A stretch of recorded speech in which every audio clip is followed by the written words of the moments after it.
तो चलिए खबरों में अब आगे बढ़ते बात करते हैं बिहार विधानसभा चुनाव को लेकर। जी हां, बिहार में चुनावों को लेकर अब सरगर्मियां तेज हो गई हैं, तो वहीं पर पार्टियां एक दूसरे पर आरोप प्रत्यारोप लगाने में लगी हुई हैं। तो आपको बता दें कि महागठबंधन से सीएम उम्मीदवार और आरजेडी नेता तेजस्वी यादव ने नीतीश कुमार पर तंज कसते हुए कहा कि बीजेपी विश्व की सबसे बड़ी पार्टी है, लेकिन बीजेपी में एक भी नेता मुख्यमंत्री पद का उम्मीदवार नहीं है, लेकिन फिर भी एक दूसरे के बैसाखी बने हुए हैं। साथ ही उन्होंने ये भी कहा है कि देश की पूरी ताकत उन्हें हराने में लगी हुई है। कोई चैलेंज नहीं है, इतने ये लोग परेशान हैं, हताश हैं, निराश हैं। अब इनको समझ में आ गया कि इनकी सरकार अब दोबारा बनने वाली नहीं है। देश की पूरी ताकत जो है हमारे पीछे लगाई जा रही है। हम अकेले हैं और ये सब कहते हैं अनुभवहीन है।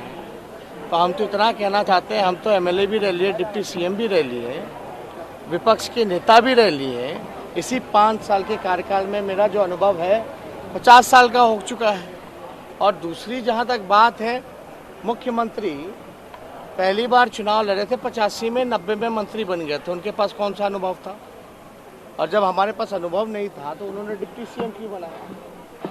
हम तो चैलेंज करते हैं, मेरे 18 महीने के कार्यकाल के बारे में डिस्कस कीजिए as a deputy chief minister.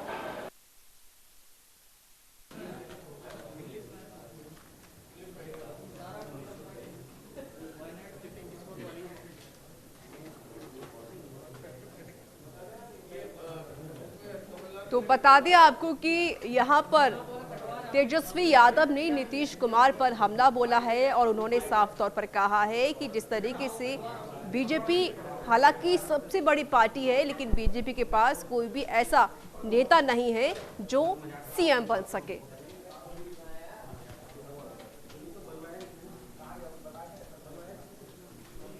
तो तेजस्वी यादव ने सरकार पर निशाना साधा और बीजेपी का कोई मुख्यमंत्री उम्मीदवार नहीं है। और हमारे साथ जुड़ चुके हैं इस पर अधिक बातचीत करने के लिए राजनीतिक विश्लेषक राहुल लाल। सर, स्वागत है आपका न्यूज इंडिया में।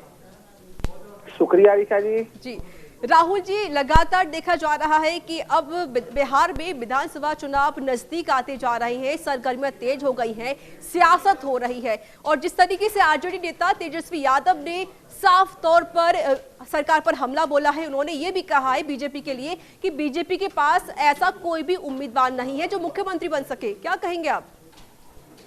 देखिए, ये बीजेपी के काफी दुखते रख पे उन्होंने जो है कि हाथ रखा है, क्योंकि बीजेपी वहां पे अभी तक बड़े भाई के रोल में नहीं आ पाई है। बीजेपी लेकिन पूरा प्रयास कर रही है ऋचा जी कि वो बड़े भाई के रोल में आए। यही कारण है कि हम लोग बिहार में एलजेपी के द्वारा एक स्पेशल अलग सा जो है कि हम लोग राजनीति देख रहे हैं। लोक जनशक्ति पार्टी एक तरह से बिहार में जदयू के विरुद्ध सभी स्थानों पे उम्मीदवार खड़ा कर रही है, लेकिन भारतीय जनता पार्टी के विरुद्ध उम्मीदवार खड़ा नहीं कर रही है। तो इस बार भारतीय जनता पार्टी की रणनीति यही है कि जदयू के वोट तो कट जाएं, थोड़ी उसकी सीटें घट जाएं और वो सीटें कुछ लोक जनशक्ति पार्टी को मिल जाए, तो एक तरह से उसका स्वरूप थोड़ा छोटा हो जाए। भारतीय जनता पार्टी थोड़े संख्या बल में थोड़ी बड़े होकर उभर आए, क्योंकि इस लड़ाई को इन लोगों ने महाराष्ट्र में भी लड़ा था। हम लोगों को याद है कि शिवसेना पहले वहां पे जो है कि वो बड़े भाई के रोल के रूप में होती थी, बाद में फिर इन्होंने शिवसेना को एक रणनीतिक दृष्टि से उसको पीछे किया और फिर आगे बढ़े।